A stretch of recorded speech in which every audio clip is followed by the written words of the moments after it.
वंशी विभूषितकरान् नवनीरदाभात्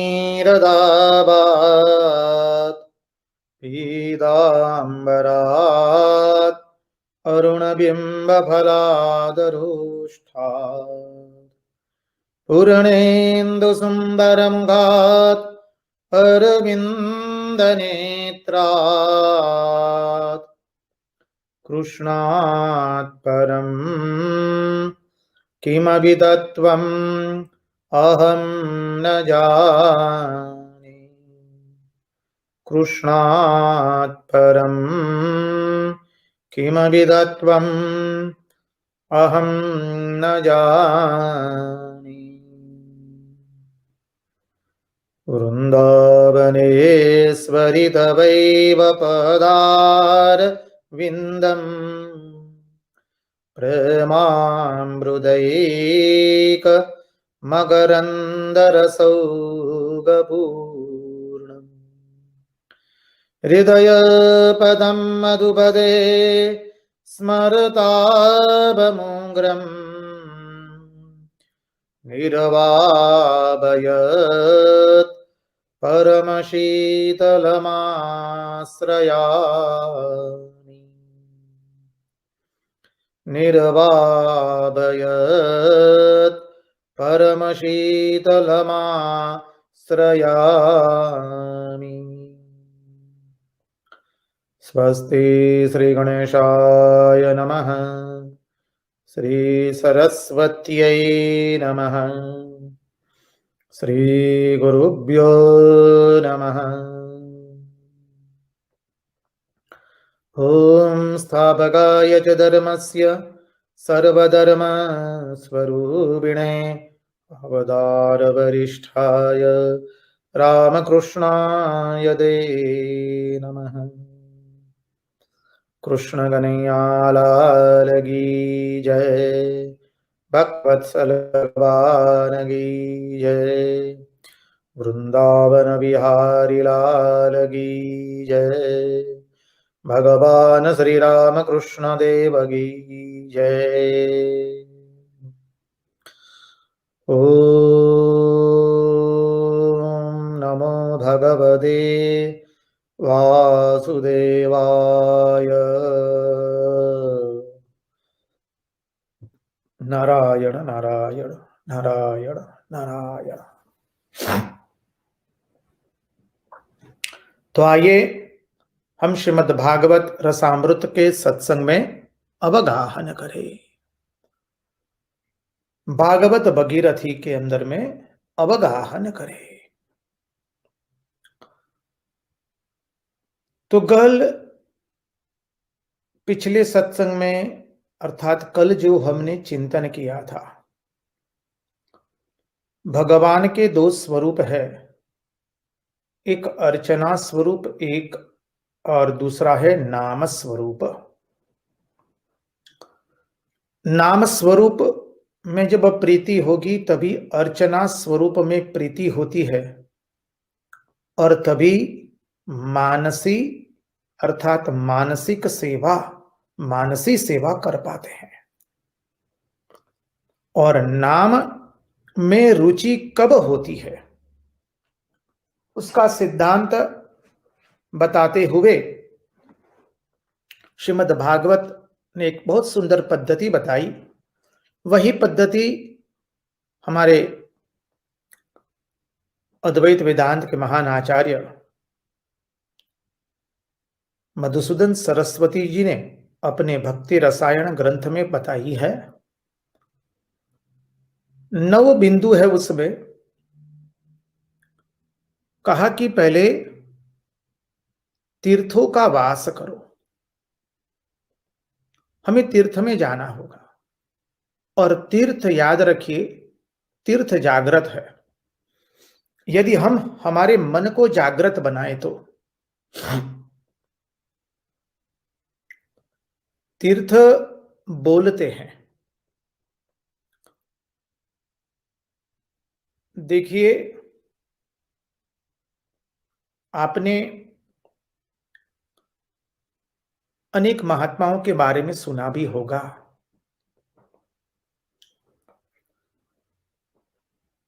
वृंदावन में एक बाबा जी हो गए, देवराहा बाबा करके, आपने नाम सुना होगा शायद। अनेकों वर्ष, कोई नहीं जानता कितने साल जी जी। इतना ही लोग जानते हैं कि अनेक साल जी है वो। देवराहा बाबा माने वृंदावन में जमुना जी के उस पार रहता थे, तो अपना मंच बना करके, अपना माचड़ा बना करके वो रहते थे उसके ऊपर में। अब मनुष्य की दुर्बुद्धि के कारण यमुना के अंदर में हमने प्रदूषण भी इतना डाल दिया, गंदगी भी इतनी कर दी कि यमुना जी सूख गई और गंदी हो गई, उसका बाह्य स्वरूप। तो अनेकों बड़े बड़े देश के प्रधानमंत्री से लेकर अनेक राजकीय नेता भी उनके दर्शन के लिए आते थे। तो एक उस वक्त राष्ट्र के प्रधानमंत्री जी ने अपने एक मंत्री के द्वारा उनको विनती की कि आप यहां से अब दिल्ली के वहां चले आइए, क्योंकि दिल्ली में यमुना जी भी है, आप यमुना जी का किनारा छोड़ना नहीं चाहते हैं। और वृंदावन में यमुना जी तो अत्यंत सूख गई है, गंदी हो गई है। दिल्ली में यहां पर थोड़ी बहुत अच्छी है, तो आपको थोड़ी सुविधा हो जाएगी। आपकी इच्छा है यमुना जी के किनारे रहने की, वो भी परिपूर्ण हो जाएगी, और जन समाज को भी बहुत आपके दर्शनों से लाभ होगा। अपने एक मंत्री के द्वारा ये उन्होंने संदेश भिजवाया, विनती भिजवाई, प्रार्थना भिजवाई। अब बाबा को कहने का तो किसी में सामर्थ्य नहीं है, तो बाबा के जो सेवक थे उनको कहा गया, और सेवक को भी ये बात थोड़ी जच गई। और बाबा के जो सेवक थे उन्होंने मौका पाकर के ये प्रस्ताव रखा देवराहा बाबा के सामने कि महाराज, यहाँ पर यमुना जी जो है थोड़ी गंदी हो गई है, सिकुड़ी हो गई है, जल अच्छा नहीं रहा, मनुष्य लोग बहुत प्रदूषण कर रहे हैं, सुख भी बहुत गई है, तो क्यों ना हम दिल्ली की ओर चले जाए। भक्तजन सब व्यवस्था करने के लिए तैयार है। राष्ट्र के सर्वोच्च व्यक्ति जो राज्यासन पर आसीन है, उनकी प्रार्थना है कि आप दिल्ली की ओर चले जाए तो अच्छा रहेगा, यमुना जी भी मिल जाएगी। इतना उनका सेवक कह रहे थे, तब तक तो बाबा बहुत क्रोधित हो गए। क्या बोला, क्या बोला? यमुना जी सूख गई, यमुना जी गंदी हो गई? अरे तुम्हारी दुर्बुद्धि कैसे हुई? जो मंत्री आए थे तूने उसका संग किया, परिणाम स्वरूप तेरी ये दुर्बुद्धि हुई है। बाबा क्रोधित होकर हाथ में मटका था, वही मटका मार दिया अपने शिष्य के ऊपर। बोले यमुना जी के ऊपर में तुम ऐसा बोल रहे हो? शर्म नहीं आती? अरे यमुना महारानी जी है, हमारी मां है, अरे हमारे कन्हैया की पटरानी है, उसके ऊपर में तुम ऐसा बोल रही हो? बाबा अत्यंत क्रोधित हो गए, मटका पड़ा था, मटका मार दिया शिष्य के ऊपर में। सायं के समय कुछ पदाधिकारी आए थे, जनपद के, राज्य के, सबके। तो बाबा के मन में वही बात चल रही थी। बाबा ने कह दिया, देखो वो कोई मंत्री आया था और उसका संग करने के कारण इसकी दुर्बुद्धि हो गई कि हमारी यमुना जी गंदी है, सिकुड़ गई है, सूख गई है।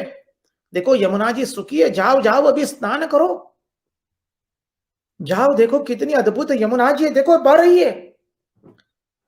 और सब पदाधिकारी सहित ये जो उनके सेवक थे सब यमुना जी को देख रहे, अद्भुत यमुना जी है, एकदम निर्मल स्वच्छ जल है यमुना जी का, और उसमें जैसे अनेक अनेक रत्न दिखाई दे रहे हैं, इतना सुंदर, एकदम कांच के जैसा शुद्ध जल। और जैसे यमुना जी के तले के अंदर में अनेक रत्न भरे पड़े हुए, सब लोग देख रहे हैं खुली आंख से। महात्मा के हृदय में संकल्प होने से क्या होता है देखिए, सब लोग उसी वक्त स्नान करने के लिए कूद पड़े मां यमुना जी के अंदर में, और सब लोगों ने अद्भुत स्नान किया, अपने आप को इतना पवित्र किया। बाबा ने कहा स्नान करो और अपने करोड़ों जन्म के पाप को अभी मोचन कर दो, जाओ। सब लोग यमुना जी में स्नान किए और अपने आप को कृतकृत्य अनुभव करने लगे, कृतार्थ हो गए, बाबा के चरणों में पुनः पुनः साष्टांग दंडवत प्रणाम करने लगे। जो भी आता था बाबा इतना ही करते, बोलो बेटा ओम नमो भगवते वासुदेवाय, बोलो बोलो, सबसे बुलवाते थे। ये देखिए तीर्थ जागृत है, सामान्य वस्तु नहीं है कोई। तो कहा पहला ही बिंदु है, नाम में रुचि लाने के लिए मूल बात पर आए। मूल बात का प्रसंग है, पहले तीर्थों का सेवन कीजिए। चाहे बेलूड़ मठ हो, कामारपुकुर, जयराम वाटी हो, वृंदावन धाम, ब्रजधाम, श्रीधाम वृंदावन हो, वाराणसी हो, हरिद्वार हो, रामेश्वरम हो, जो भी तीर्थ हो, जीवन में तीर्थवास करने का, नैमिषारण्य क्षेत्र हो, चाहे कोई भी तीर्थवास हो, तीर्थ तीर्थ तीर्थ है। चाहे द्वारिका हो, सोमनाथ हो, जूनागढ़ हो, कि नर्मदा मैया का किनारा हो, गंगा जी का किनारा हो, या यमुना जी का किनारा हो, या गोदावरी का किनारा हो, चाहे पुष्कर हो, कोई भी तीर्थ क्षेत्र हो, कहने का तात्पर्य तीर्थों में जाओ और तीर्थों का वास करना होता है, तीर्थों में रहना होता है, साधन भजन करो। बोले तीर्थों में जाकर क्या करना है, पहले पहली शर्त बताई, पहला सोपान, शर्त अर्थात सोपान, नाम में रुचि आए उसके लिए, भगवान की भक्ति हमारे हृदय में प्रकट हो उसके लिए तीर्थों का वास करें। द्वितीय, तीर्थों में जाकर महात्माओं का सत्संग करो। बोले सत्संग अत्यंत आवश्यक है। तीर्थ में गए महात्माओं का सत्संग नहीं किया तो तीर्थों का महात्मा ही नहीं समझ में आएगा। तीर्थ में गए, श्रीधाम ब्रज में गए, बांके बिहारी के सुंदर दर्शन किए, वृंदावन की परिक्रमा की, गिरिराज की परिक्रमा की, बरसाना के दर्शन किए, नंदगांव के दर्शन किए, लेकिन महात्माओं का सत्संग करना है, भागवत की कथा सुननी है महात्माओं के मुंह से, महात्माओं के मुंह से भगवान के प्रेम की सुंदर कथा सुननी है। तो कथा का श्रवण करो, सत्संग करो। सत्संग से क्या होगा, सत्संग से श्रद्धा जगेगी भगवान के प्रति। देखिए भगवान की महिमा का प्रचार प्रसार कौन करते हैं, भगवान कहते हैं महात्मा लोग ही मेरे महिमा का प्रचार प्रसार करते हैं। इसलिए भगवान ने कहा महात्माओं के बारे में कि महात्मा लोग मुझसे भिन्न नहीं है, मैं महात्माओं के हृदय में हूं और महात्मा मेरे हृदय में है। साधवो हृदयम मह्यम, साधु लोग मेरे हृदय में है, मैं साधुओं के हृदय में हूं। साधवो हृदयम मह्यम साधुनाम हृदयम त्वहम मदन्यते न जानन्ति नाहम तेभ्यो मनागपि। भगवान ने स्पष्ट कहा है। तो बोले महात्मा लोग भगवान की वाणी का प्रचार प्रसार करते हैं, भगवान की कथा श्रवण करने से श्रद्धा विश्वा मनी श्रद्धा जगती है। श्रद्धा जगी तो क्या हुआ, श्रद्धा से कथा के श्रवण में रुचि आएगी।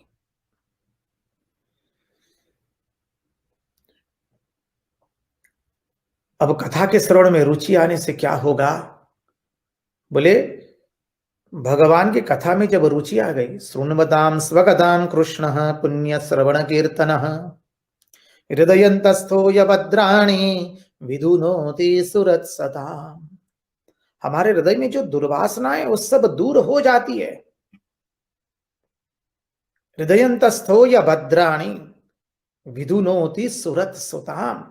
भगवान तो सुरद है, अकारण करुणा करते हैं, सर्व पर करुणा करते, सर्व पर कृपा करते हैं।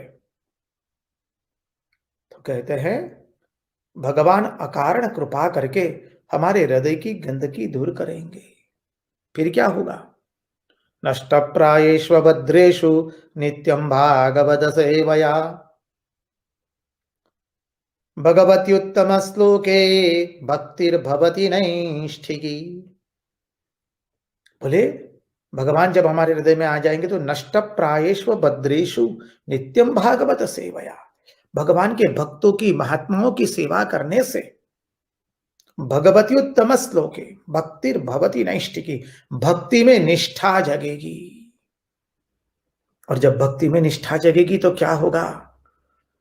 तदा रजस्तमो भावाः कामलोभादयश्चये चेतएतैरनाविद्धं चेतएतैरनाविद्धं स्थितं सत्वे प्रसीदति। सत्वगुण हमारे हृदय में स्थापित हो जाएगा। पहले क्या होगा? उसके पहले रजोगुण तमोगुण दूर हो जाएगा, काम क्रोध लोभ मोह मद मात्सर्य दूर होगा और हमारा हृदय निर्मल हो जाएगा। सातवां सोपान हृदय निर्मल हो गया।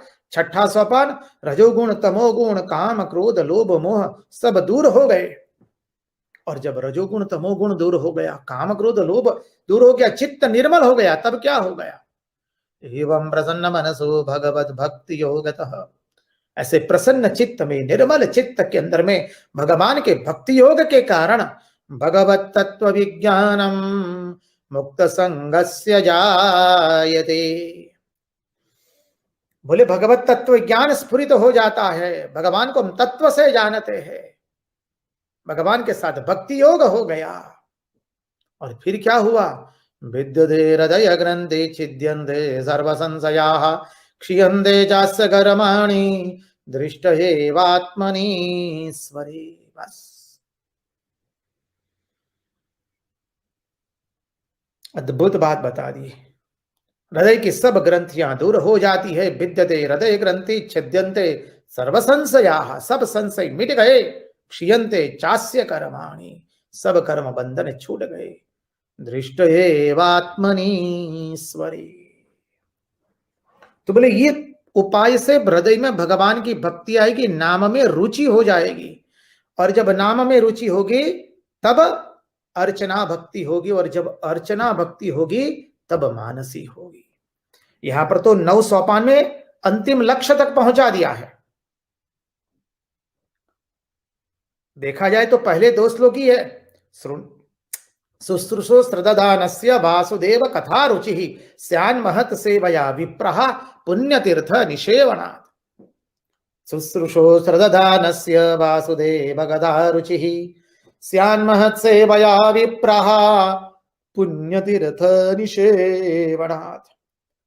बोले तीर्थों का वास करो, तीर्थों में जाकर महात्माओं का सत्संग करो। शुश्रूषो श्रद्धानस्य वासुदेव कथा रुचि स्यान् महत् सेवया विप्राः पुण्य श्रवण कीर्तन। इससे नाम रुचि उत्पन्न हो जाती है। नाम रुचि से अर्चना भक्ति में भाव आता है, तन्मयता आती है। और अर्चना भक्ति की देखिए तन्मयता कैसी है। गीता प्रेस में भी बहुत कुछ साल पूर्व ही ये सत्य घटना छपी थी, और उसके पर तो भजन भी बने। भगत के बस में है भगवान, भगत के बस में है भगवान करके बहुत सुंदर भजन भी बनाए लोगों ने। सत्य घटना यूं है, देखिए भगवान के अर्चावतार के रूप में जो भगवान की सेवा पूजा करते हैं, एक मातृरूपा नारी थी, यही दिल्ली और वृंदावन के आसपास में रहती थी, दिल्ली वृंदावन के बीच में कहीं। और बचपन से वृंदावन आ रही थी, और आते आते एक बार उन्होंने लड्डू गोपाल जी को ले लिया वृंदावन से, बाल मुकुंद को, लाल जी को। बस लाल जी को प्रेम करने लगी, नित्य नूतन सुंदर वस्त्र पहनाने लगी, भोग लगाने लगी।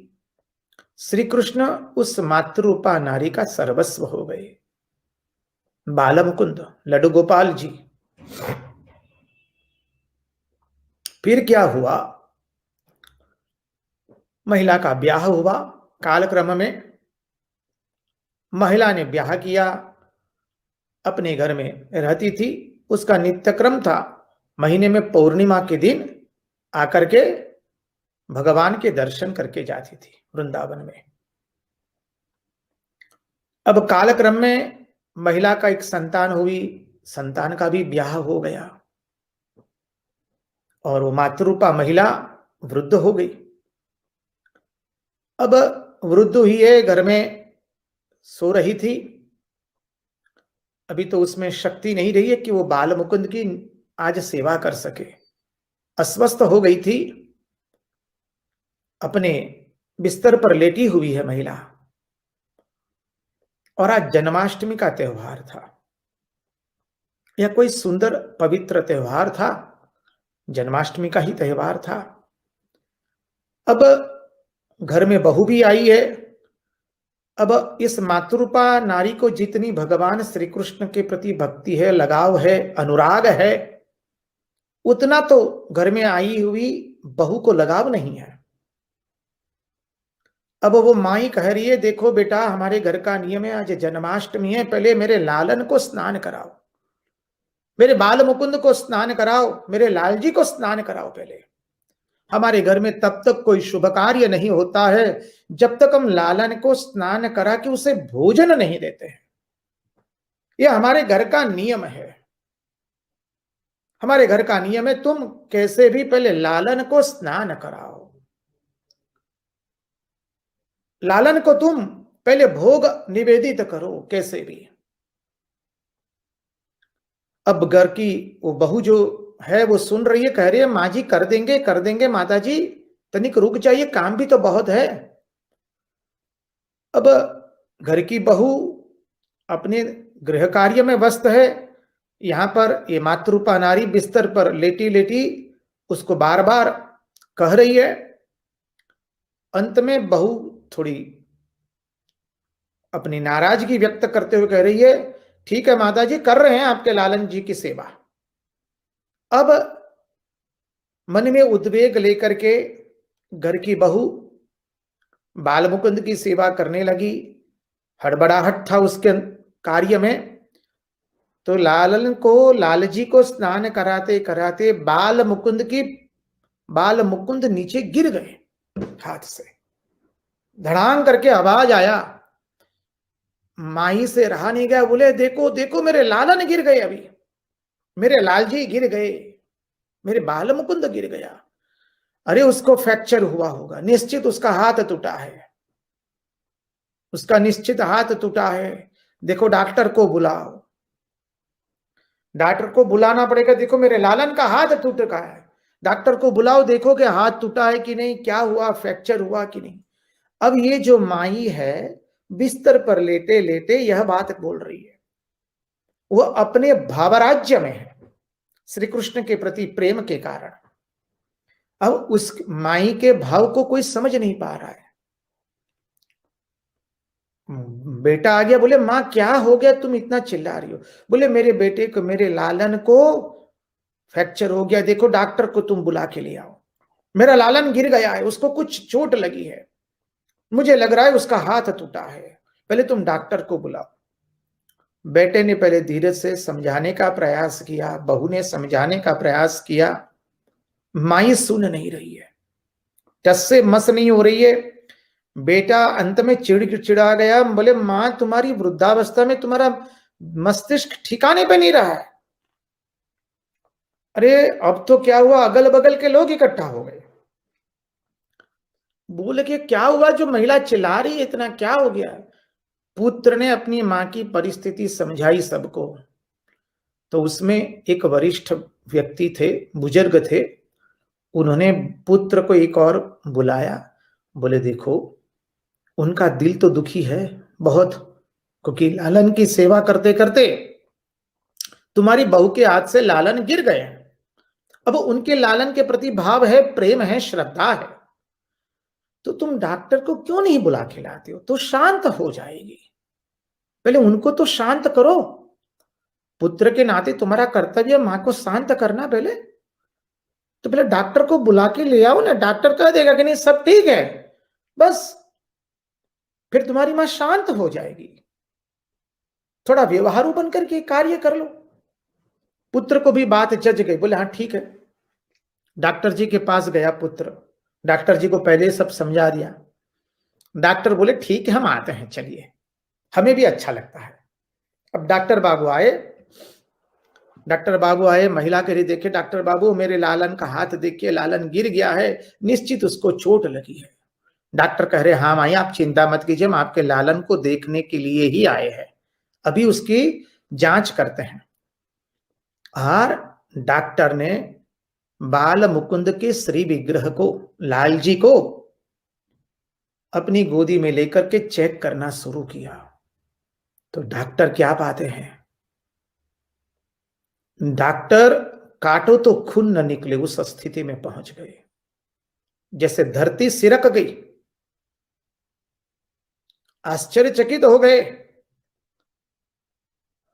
लालन की धड़कन सुनाई देने लगी, लालन को पसीना हुआ है वो महसूस होने लगा। और डॉक्टर आश्चर्यचकित हो गए। डॉक्टर ने भगवान के श्रीअंग को पूर्ण रूप से निरीक्षण किया, जांच की, और डॉक्टर ने उस लड़के को कहा कि तुम्हारी मां पागल नहीं है, पागल ये सारी दुनिया है, अब हम चलते हैं। और डॉक्टर बाबू सीधा उस घर से चल करके वृंदावन आ गए और वृंदावन में बस गए, वैरागी बन गए। बोले हमको तो अब उस जगह जाना है जहां से ये लालन आया है, ये श्री कृष्ण पधारे, लाल जी जहां से आए, बोले वृंदावन से। बोले हम अब वृंदावन ही जाएंगे। और जो डॉक्टर थे वो ब्रजधाम में आकर के त्यागी बनकर के सारा जीवन श्री कृष्ण भक्ति में व्यतीत कर दिए।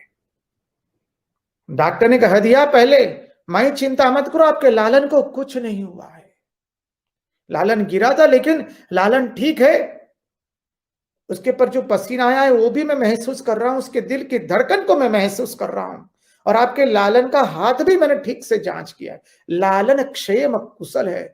अब जब महिला को ये बात बताई, महिला क्या नेत्रों से दल दल दल करके अश्रु गिरने लगे, वाह रे डॉक्टर साहब, मेरा लालन ठीक है।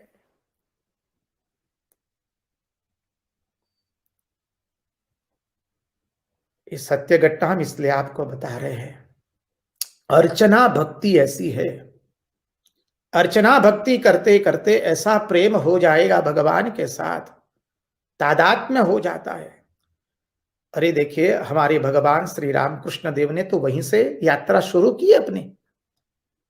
सर्वप्रथम भगवान श्री राम कृष्ण देव को दक्षिणेश्वर के अंदर में काली मंदिर के पुजारी के रूप में नियुक्त किया गया, गदाधर चट्टोपाध्याय। अब वो मां को भोग निवेदित कर रहे, प्रेम से पुकार रहे मां को, और मां के साथ ऐसा तादात्म्य हुआ, मां काली के साथ, बस अनुभव करने लगे कि मां साक्षात प्रकट है, जीवंत है। अरे यहां तक कि तोतापुरी उनको अद्वैत वेदांत की साधना सिखाना चाहते थे, तो तोतापुरी को कहते हैं पहले मैं मेरी मां को पूछ के आता हूं। तोतापुरी जो उनके गुरु थे अद्वैत वेदांत की शिक्षा देने में, उन्होंने सोचा उसकी कोई गर्भधारिणी मां होगी, उसको पूछने जा रहे हैं, ठीक है। क्योंकि तोतापुरी श्री रामकृष्ण देव को देख करके ही समझ गए, अरे इस तंत्र की भूमि के अंदर में इतना अद्भुत वेदांत का अधिकारी व्यक्ति कहां से मिलेगा? तोतापुरी सामने से कहते हैं, अद्वैत वेदांत की शिक्षा लोगे क्या? तब श्री राम कृष्णदेव कहते, मैं मेरी मां को पूछ के आता हूं। अर्थात श्री राम कृष्णदेव काली मंदिर में गए और मां काली से पूछ के आते। मां काली ने कहा, हाँ, अद्वैत वेदांत की साधना शुरू करो। और आकर के श्री रामकृष्ण देव क्या कहते तोतापुरी को, हाँ, मां ने मंजूरी दे दी है। अब देखिए, अब श्री रामकृष्ण देव तो अवतार नहीं, हो तो अवतार वरिष्ठ है। अवतार का प्रागट्य जहां से होता है, वो तो अवतार नहीं है, वह परम मूल कारण है। अनेकों रूप में देखा जाएगा इस सिद्धांत। ऐसे अनेक महापुरुष हो गए, अनेक सिद्ध महात्मा हुए। देखिए, श्री रामकृष्ण देव को वो जब साधना अवस्था में थे, तब रामायती साधु आकर के उनको रामलल्ला देके गए और श्री रामकृष्ण देव नित्य रामलल्ला के साथ खेल रहे हैं। देखिए, गंगा जी में रामलल्ला स्नान करने जा रहा है, धमाल करता है, इतनी तूफान करता है। श्री रामकृष्ण देव कहते, अरे तुम ज्यादा गंगा जी में मत रहो, तुमको सर्दी लग जाएगी। और कंधे पे चढ़ करके कितनी तूफान कर रहा है रामलल्ला। और श्री रामकृष्ण देव उनको पुनः पुनः समझा करके ले आते हैं वापस मंदिर में। सब समय नित्य श्री रामकृष्ण देव के साथ रामलल्ला खेल रहे हैं। ये क्या अद्भुत है! ये अर्चना की भक्ति, जो भगवान का ये अर्चना स्वरूप, ये अद्भुत है। और जो अर्चना स्वरूप की भक्ति करता है प्रेम से, महात्माओं ने कहा, वही उसी की मानसी ठीक होती है। क्योंकि मानसी करने के लिए कल्पना तो चाहिए ना। जब बाह्य पूजा नहीं की तो मानसी पूजा कैसे कर पाएंगे? और ज्ञान के अधिकारी तो करोड़ों में एकाध होता है। हम सब लोग तो उपासक है, सामान्य साधक है। Let us begin our journey from beginning. तो हमारे लिए कहते हैं, पहले नाम में रुचि लाओ। नाम में रुचि कैसे आएगी? भगवान की कथा का श्रवण करके। और जब नाम में रुचि आएगी तो फिर बोले अर्चना स्वरूप में रुचि आएगी। गुलाबमा का जीवन देख लीजिए, श्री रामकृष्ण देव के गुरही भक्तों में कितना अद्भुत है।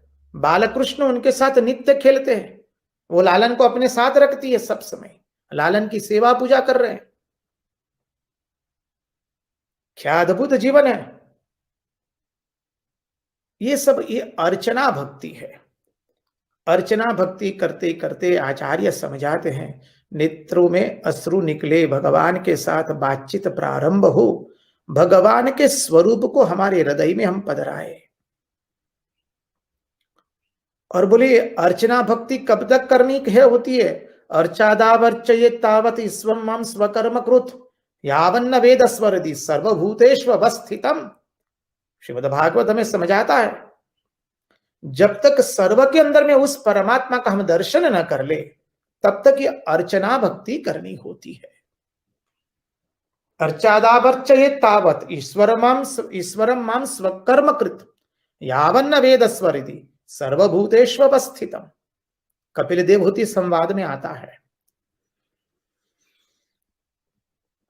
भागवत का तृतीय स्कंद। अद्भुत प्रसंग है। जब आएगा तब उसका विस्तृत रूप से हम श्रवण करेंगे, उसका चिंतन मनन करने का प्रयास करेंगे। तो अब मूल प्रसंग में वापस पुनः प्रवेश कर दे। गोकर्ण ने आत्मदेव ब्राह्मण को यह अद्भुत उपदेश दिया और आत्मदेव ब्राह्मण दसम स्कंद का पाठ करके मानसी सेवा में प्रवृत्त होकर के अपने जीवन के परम लक्ष्य को प्राप्त किए। अब अंतिम अध्याय आता है, छठा अध्याय श्रीमद् भागवत महापुराण के महात्मय का, पद्म पुराणांतर्गत 6 अध्यायों में है। इस अंतिम अध्याय में लिखा है कि कैसे भागवत की कथा करनी चाहिए, करवानी चाहिए, वक्ता के लक्षण, श्रोता के लक्षण, कौन से मास में किस तरह से, इसका विस्तृत वर्णन है। हम उसको एक संक्षिप्त संक्षिप्त में देखने का प्रयास करेंगे।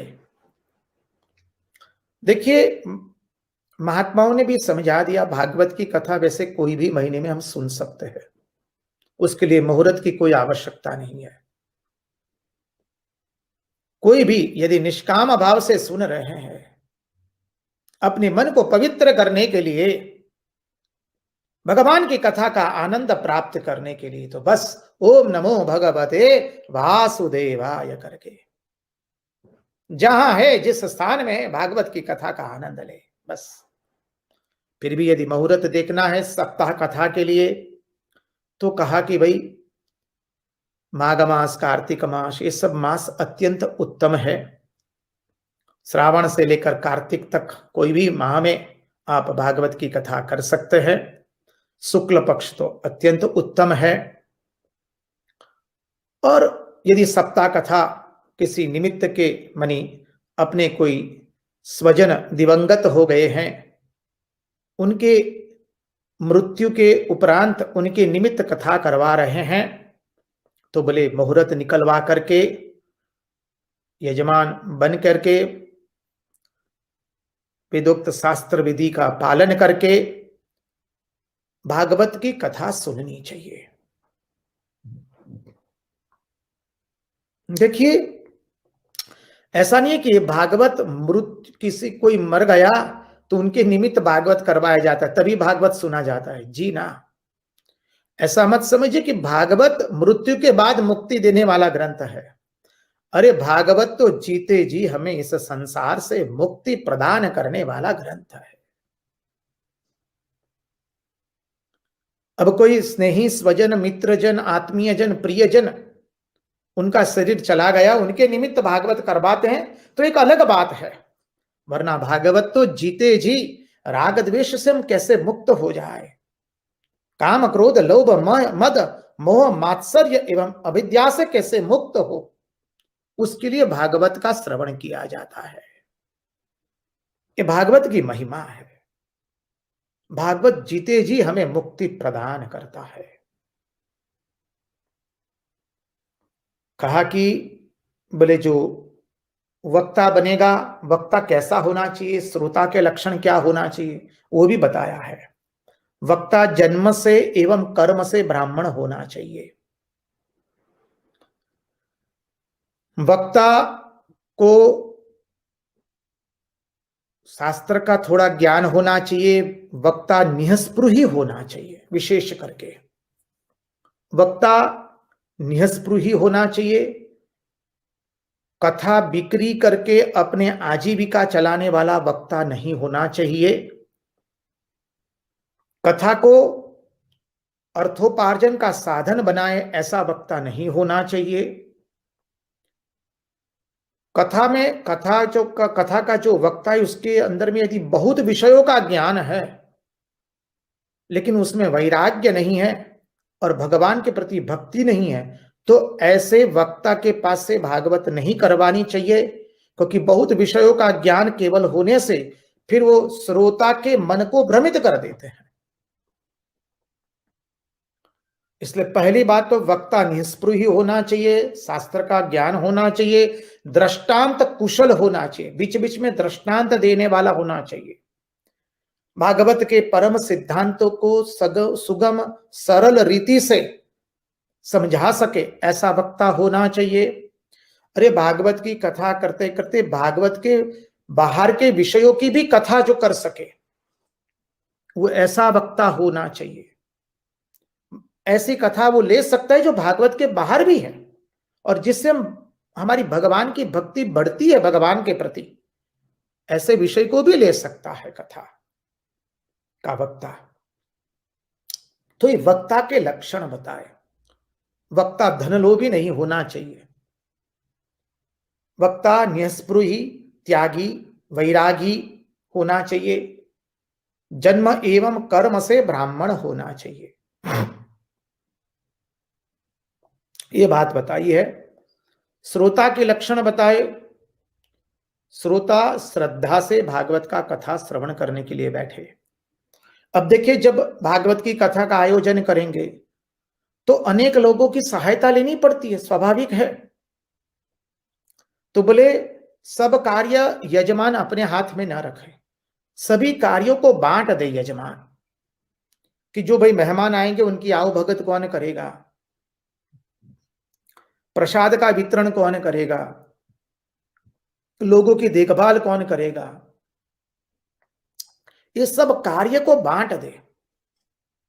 और यजमान स्वयं अपने मन को शांत करके भगवान की कथा का श्रवण करे श्रोताओं के साथ में। इसलिए कहा कि भाई भागवत की कथा का आयोजन करते तो उसमें घर में ब्याह करते हैं उस वक्त जितना खर्चा करते हैं, यदि भगवान ने सामर्थ्य दिया है तो कीजिए। क्योंकि व्यक्ति धन को छोड़ना नहीं चाहता है। और धन कब छोड़ता है व्यक्ति?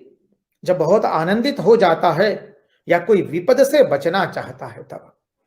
इसलिए कहा कि यदि बोले भागवत की कथा करवा रहे तो आप अपनी शक्ति के अनुसार उसमें व्यय कीजिए,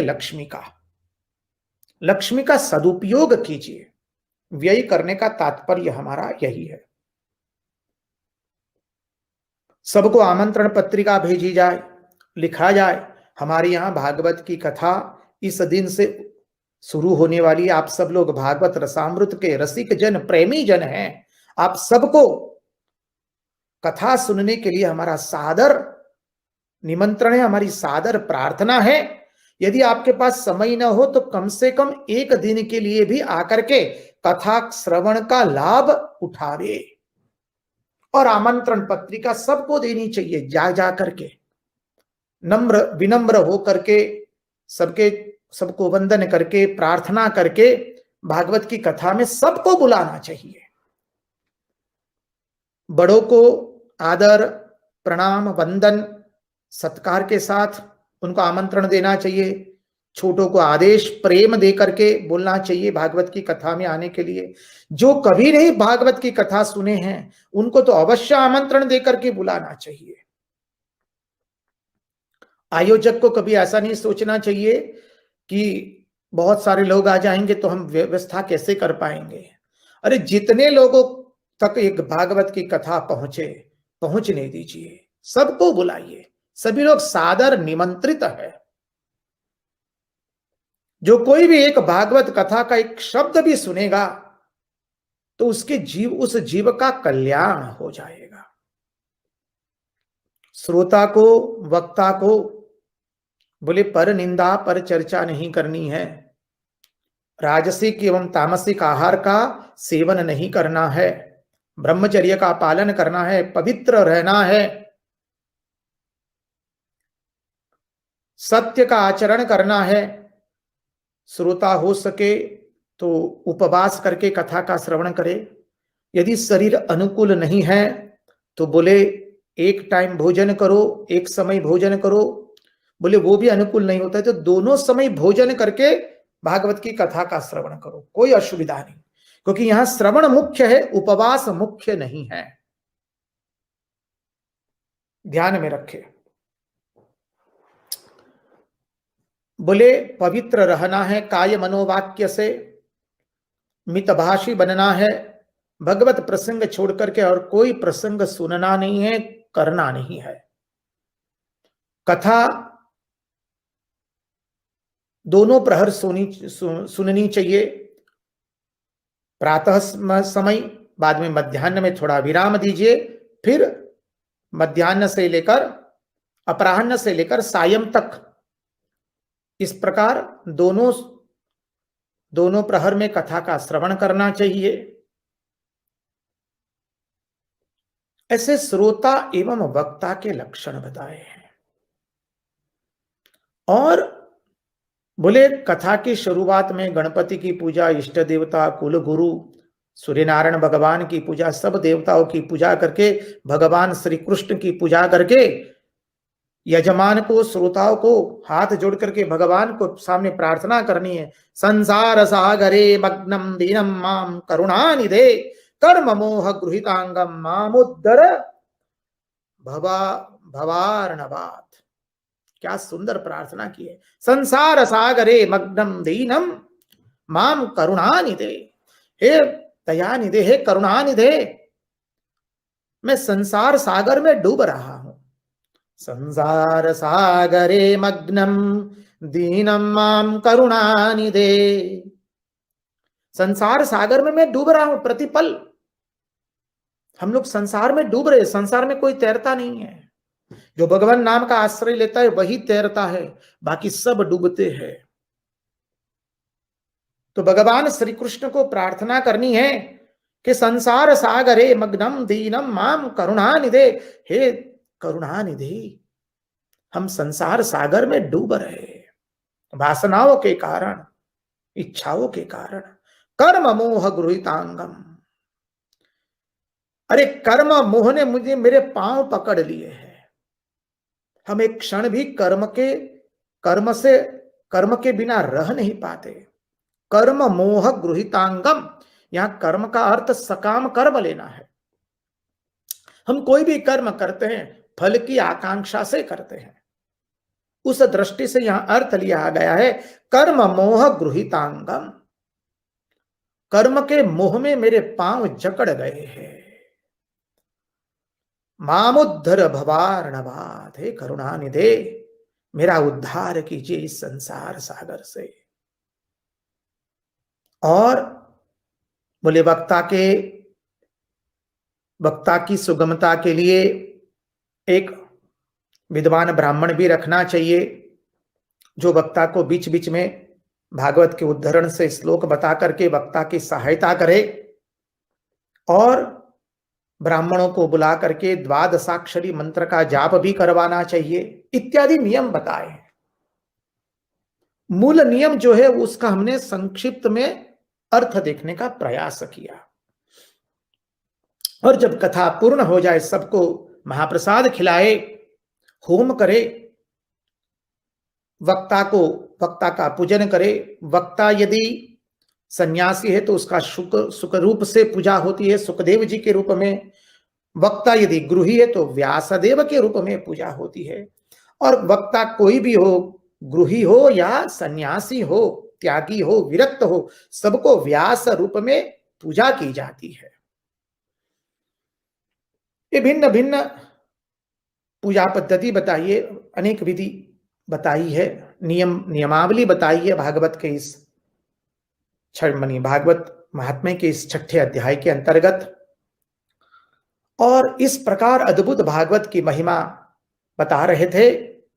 सुत जी ने सनत कुमारों को ये कथा नैमिषारण्य में कह रहे, और उस वक्त क्या हो गया, और कहा कि सनत कुमार हरिद्वार में आनंद घाट पर यह बात बता रहे थे। तब तक तो क्या हुआ, अरे भक्ति ज्ञान और वैराग्य के साथ तरुणी बन करके नृत्य करने लगी। श्री कृष्ण गोविंद हरे मुरारे, हे नाथ नारायण वासुदेव। नारद जी अभिभूत हो गए, वहां पर नारद जी अभिभूत हो गए। और नारद जी अभिभूत होकर कहने लगे, सनत कुमार आप लोगों ने बहुत बड़ी कृपा की है हमारे पर बहुत बड़ी कृपा की है। वहां पर जितने श्रोता जन बैठे थे, महात्मा लोग, ऋषि लोग, सब श्रोता, मातृरूपी नारी माताएं, प्रभु लोग, सबके हृदय में भक्ति ज्ञान और वैराग्य का संचार हो गया। सबके हृदय निर्मल अभी भगवान के प्रति भक्तिवान हो गए। नारद जी ने सबके सामने कहा, हे सनत कुमार, आपने एक अद्भुत धर्म हमको बता दिया है। मैं अब जान गया हूं कि भगवान को प्राप्त करने का सबसे सहज धर्म है श्रवण धर्म, सबसे प्रथम है, स्वाध्याय धर्म प्रथम नहीं है। नारद जी बता रहे हैं, आनंद घाट पर यह बात हो रही है। सनत कुमार वक्ता है।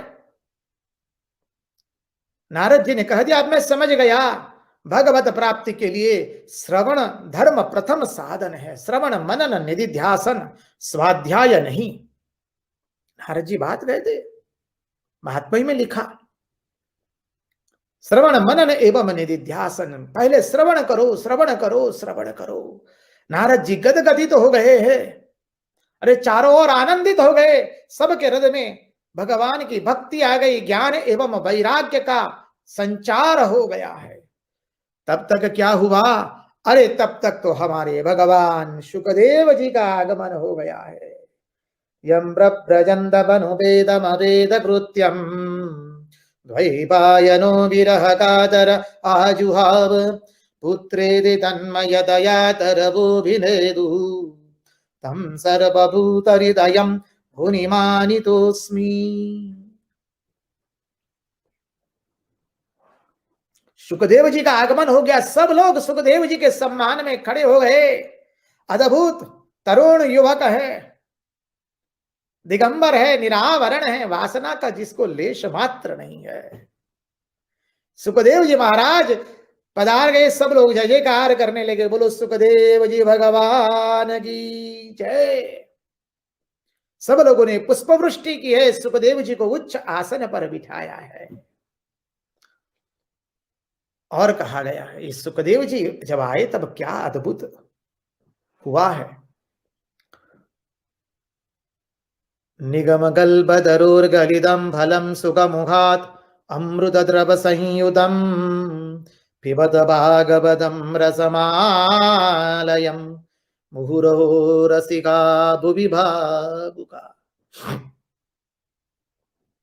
वेद रूपी कल्पवृक्ष है। कल्पवृक्ष है, उस कल्पवृक्ष का नाम है वेद रूपी कल्पवृक्ष। हमारे भगवान शुकदेव जी, आचार्य शुकदेव जी अपनी यात्रा से पसार हो रहे थे। यात्रा करते करते तो विश्राम के लिए वेद रूपी कल्पवृक्ष की निश्रा में बैठे। थोड़ी क्षण विराम करके आगे प्रस्थान कर रहे, तब वेद रूपी कल्पवृक्ष ने कहा, हे महात्मे, आपने हमारी छांव में विश्राम किया है। आप मांगिए, आप जो मांगेंगे वो हम आपको देंगे। शुकदेव जी कहते हैं, हमको कुछ आवश्यकता ही नहीं है, हम तो परिपूर्ण है, हमारे में कोई अभाव नहीं है। तब क्या किया? इस वेद रूपी कल्प वृक्ष ने अपना सर्वश्रेष्ठ फल दिया। और वो सर्वश्रेष्ठ फल क्या है? श्रीमद् भागवत महापुराण। भागवत भगवान की जय। वेदों का सार यह है श्रीमद् भागवत महापुराण। अरे किसी ने वेद रूपी कल्पवृक्ष के पास से द्वैत मांगा तो द्वैत दिया, अद्वैत मांगा तो अद्वैत दिया, विशिष्टाद्वैत मांगा तो विशिष्टाद्वैत दिया, शुद्धाद्वैत मांगा तो शुद्धाद्वैत दिया, द्वैताद्वैत मांगा तो द्वैताद्वैत दिया। इसलिए श्रीमद् भागवत में सब कुछ है। द्वैत है, विशिष्टाद्वैत है, शुद्धाद्वैत है, द्वैताद्वैत है, अद्वैत है, इससे भी और कुछ भी है। सब कुछ भागवत में निहित है। भगवान वेदव्यास ने जब महाभारत ग्रंथ की रचना की तो ग्रंथ बहुत विस्तृत हो गया और उसमें जगत की चर्चा भी अधिक हो गई।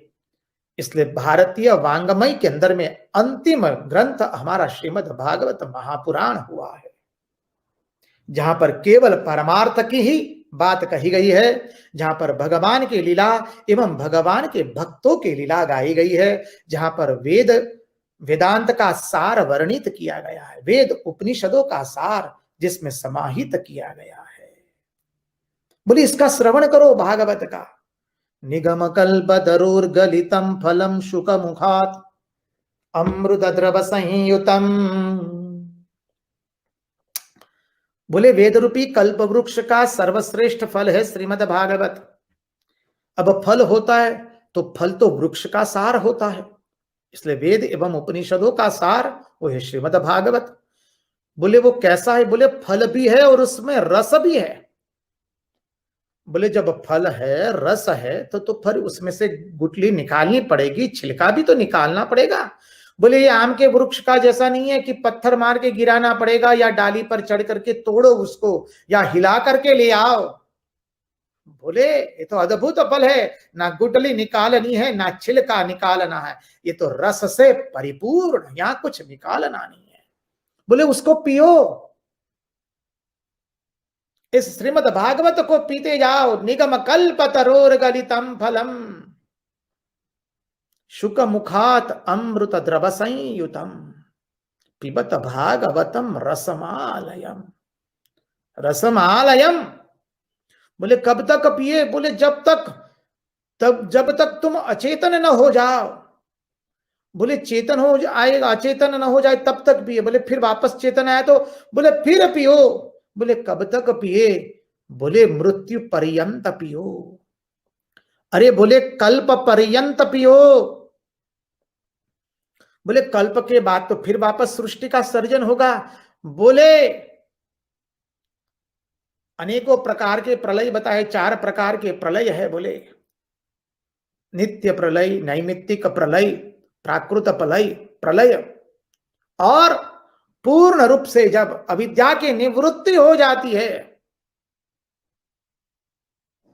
उस प्रलय तक उसको पीते रहो। बोले प्रेम से पीते रहो, आत्यंतिक प्रलय तक पीते रहो इसको।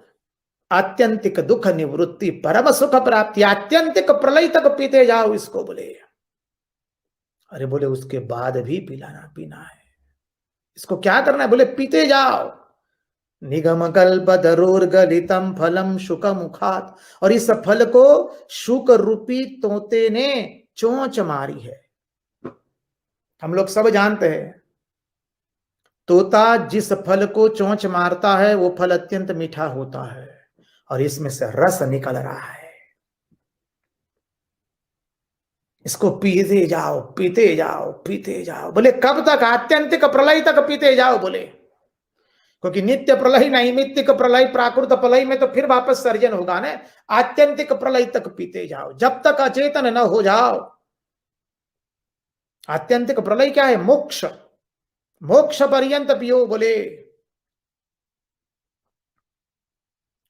निगम कल्प दरोर गलितम फलम शुक मुखात अमृत द्रव संयुतम पिबत भागवतम रसमालयम मुहुरो रसिका भुवि भावुका। बोले ये भागवत कैसा है? अद्भुत ग्रंथ है। श्रीमद्भागवतम पुराण तिलकम यद वैष्णवा नामधनम यस्मिन् पारमहंस्यमेव ममलम ज्ञानंबरम गीयते यत्र ज्ञान विराग भक्ति सहितं नैष्कर्म्यमा विष्कृतं तच्छृण्वन् प्रवदन् विचारणपरो भक्त्या विमुच्येन्नरः।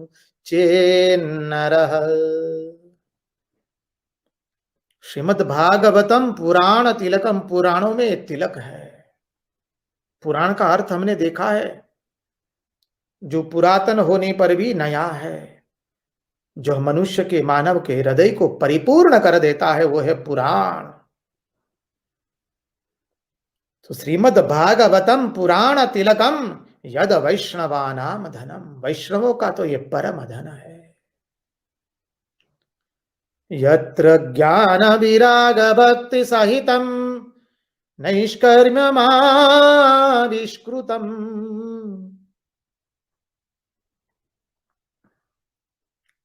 बोले यहां ज्ञान वैराग्य भरपूर भरा है। अरे बोले परमहंसों की ये संहिता है।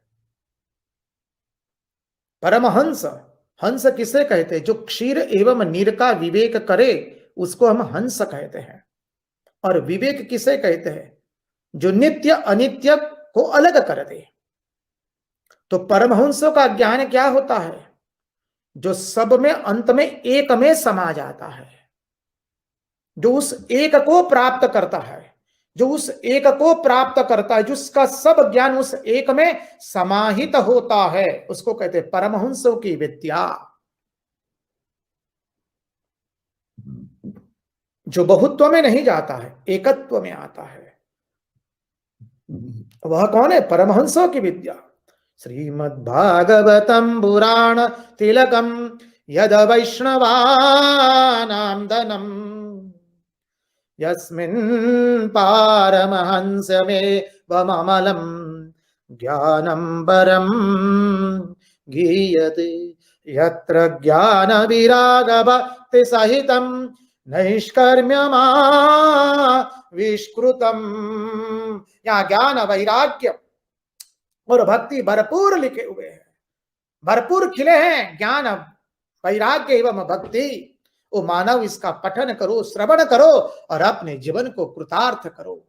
तच्छृण्वन् प्रबडन् विचारण बरो भक्त्या विमुच्येन्नरः। इसका पठन करो, श्रवण करो मानव। और बोले यहां पर जो स्वाद भरा है भागवत में, वो कैसा स्वाद है? स्वर्गे सत्ये च कैलासे वैकुंठे नास्त्ययं रसः अतः पिबन्तु सद्भाग्या मामुञ्चत कर्हिचित्। क्या अद्भुत कहा! स्वर्गे सत्ये च कैलासे, स्वर्ग में भी ये रस नहीं मिलेगा, यहां जो रस मिलेगा सत्य लोक में भी नहीं है। भू भुव जन तप महा, ले लीजिए।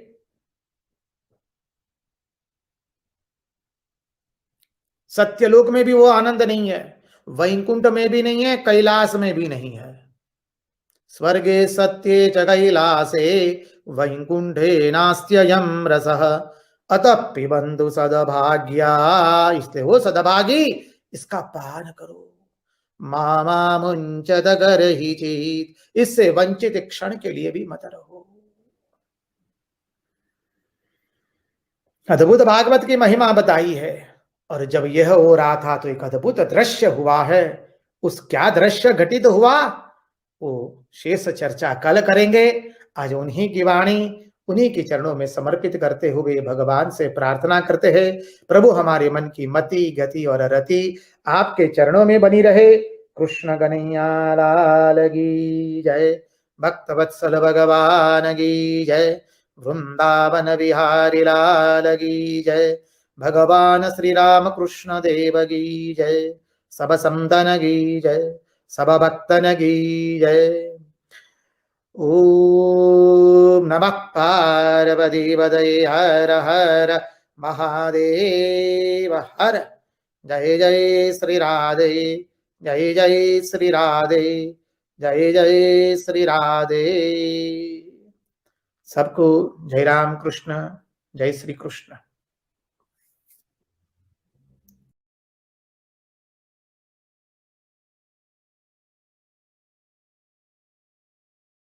ओम स्थापकाय च धर्मस्य सर्वधर्मस्वरूपिणे अवतार वरिष्ठाय रामकृष्णाय ते नमः। जननीं शारदां देवीं रामकृष्णं जगद्गुरुं पादपद्मे तयोः स्थित्वा प्रणमामि मुहुर्मुहुः। नमः श्रीयतिराजाय विवेकानन्दसूरये सच्चित् सुख स्वरूपाय स्वामिने तापहारिणे।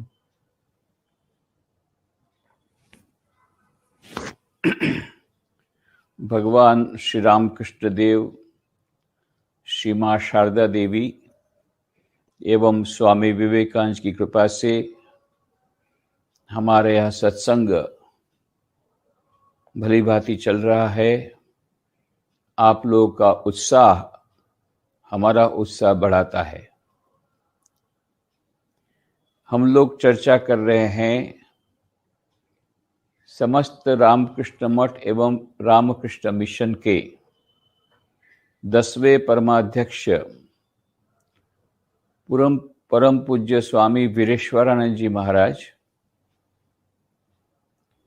इनके कुछ संस्मरण स्वामी वीरेश्वरानंद ए डिवाइन लाइफ पुस्तक में जो प्रकाशित हुए हैं, बंगला, हिंदी एवं इंग्लिश में, उसके कुछ अंशों का हम लोग यहाँ पर अनुध्यान कर रहे हैं।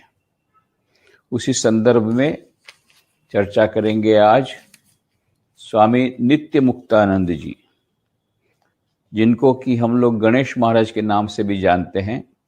दीर्घ कई वर्षों तक वे रामकृष्ण मठ एवं रामकृष्ण मिशन के 12वें परमाध्यक्ष पूजनीय भूतेशानंद जी महाराज के सेक्रेटरी रहे। फिलहाल वे मायरबाड़ी, जिसको मायरबाड़ी कहा जाता है, उद्बोधन भवन, वहां पर वे अध्यक्ष हैं। तो उन्होंने श्यामला ताल में ज्वाइन किया था, साथ में एक और महाराज ने भी ज्वाइन किया, कार्तिक महाराज, जिनके संस्मरणों के बारे में हमने पहले ही चर्चा कर ली है। तो जब दोनों ट्रेनिंग सेंटर में एक ही साथ आए, अब 2 वर्ष का ट्रेनिंग का पीरियड पूरा हो गया। उसके बाद में फिर सब ब्रह्मचारियों का पोस्टिंग होता है विभिन्न सेंटर्स में। ऐसा कोई आवश्यक नहीं है कि जिस सेंटर से वे ब्रह्मचारी आए हैं उसी जगह पर वे लौट जाएं। ये हेडक्वार्टर्स ही ठीक करता है किस प्रकार से सुविधा के अनुसार उनको विभिन्न सेंटर्स में भेजते हैं। तो इन लोगों के मन में था कि कहाँ भेजेंगे, जो भी होगा सभी जगह तो भगवान श्री रामकृष्ण देव बैठे हैं, यही सोच करके बैठे हुए थे। अब हुआ ऐसा कि पूज्य आत्मास्थान जी महाराज ने पूज्य भूतेशानंद जी महाराज को कहा कि हमने यह तय किया है कि ब्रह्मचारी गणेश और ब्रह्मचारी कार्तिक, इन दोनों को सेवक के रूप में दिया जाएगा। एक को पूजनीय प्रभु महाराज वीरेश्वर जी महाराज के पास और एक को आपके पास। तो आप बताइए आप किसको लेंगे। तो पूज्य भूतेशानंद जी महाराज ने कहा, देखो भाई, पूज्य वीरेश्वरानंद जी महाराज मुझसे सीनियर हैं, उनको पहले पूछो, वो जिसको लेना चाहे ले, उसके बाद में जो बचेगा मैं लूंगा। तो फिर पूज्य वीरेश्वरानंद जी महाराज को पूछा गया, तो उन्होंने कहा ठीक है, मैं बड़ा हूं तो बड़े भाई को ही लेता हूं, कार्तिक को ही लेता हूं। इस प्रकार से कार्तिक महाराज हुए सेवक प्रभु महाराज के और गणेश महाराज हुए सेक्रेटरी पूजनीय भूतेशानंद जी महाराज के। तो इस प्रकार से कार्तिक और गणेश ये 2 भाई थे, इसीलिए मानो इन लोगों ने ये कहा, ये 2 भाइयों में से ये दोनों प्रेसिडेंट या वाइस प्रेसिडेंट को उनका सेवक के रूप में पोस्टिंग किया जाएगा। तो इन दोनों को लेकर के पूज्य प्रभु महाराज वीरेश्वरानंद जी महाराज काफी मजाक किया करते थे, विनोद किया करते थे। राजकोट में जब रामकृष्ण आश्रम राजकोट में जब मंदिर की प्रतिष्ठा थी 1979 में, तब की बात है, तो पूज्य हमारे गणेश महाराज भी आए थे पूज्य भूतेशानंद जी महाराज के साथ। तो वे ऊपर से छत पर से, उस समय सांस्कृतिक कार्यक्रम भी बहुत हुए थे, प्रवचन भी बहुत हुए, सांस्कृतिक कार्यक्रम भी हुए। तो वो सांस्कृतिक कार्यक्रम जब देख रहे थे, पूज्य महाराज हमारे नित्य मुक्तानंद जी, उस समय उन्होंने देखा कि वहाँ प्रभु महाराज आ रहे हैं वीरेश्वरानंद जी। उनको भी उस समय सांस्कृतिक कार्यक्रम में एक गुजराती नृत्य हो रहा था, ट्रेडिशनल गुजराती नृत्य। तो पूज्य महाराज जी ने जब सुना तो वो भी इस प्रकार से आए, तो उनको भी देखने की इच्छा हुई। तो फिर नित्य मुक्तानंद जी ने उनकी सब व्यवस्था की, छत पर से देखने की सब व्यवस्था की और साउंड बॉक्स को उनके पास में ले आए। फिर जब हैदराबाद में गए थे पूज्य महाराज, तब की बात है, जब गणेश महाराज वहां पर गए तो कहा, अरे गणेशो मोदक प्रिय, इसको लड्डू दो भाई, लड्डू दो, गणेश को तो मोदक प्रिय लगता है ना। इस प्रकार से मजाक किया करते थे पूज्य प्रभु महाराज इनके साथ, गणेश महाराज के साथ। स्वामी चैतन्यानंद जी, जिनको हम स्वरूप महाराज के नाम से भी जानते हैं, जिन्होंने यह जो पुस्तक है उसके संपादन में बहुत बड़ा अपना योगदान दिया है, वे अपने संस्मरण में लिखते हैं कि एक बार ऐसा हुआ कि वो पूज्य महाराज जी को प्रणाम करने जा रहे थे, तो महाराज ने मना कर दिया।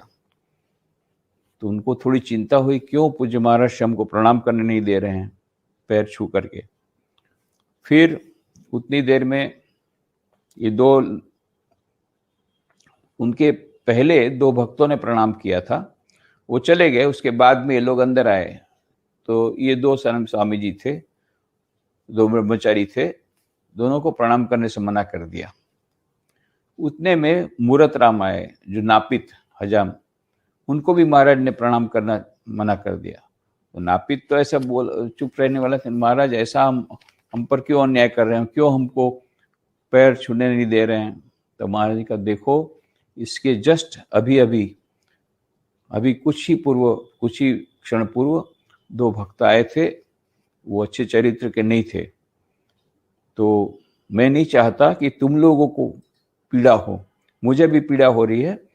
पहले सेवक को बुलाओ, गंगा जल से मैं धोऊंगा पैर, उसके बाद तुम लोग प्रणाम करना।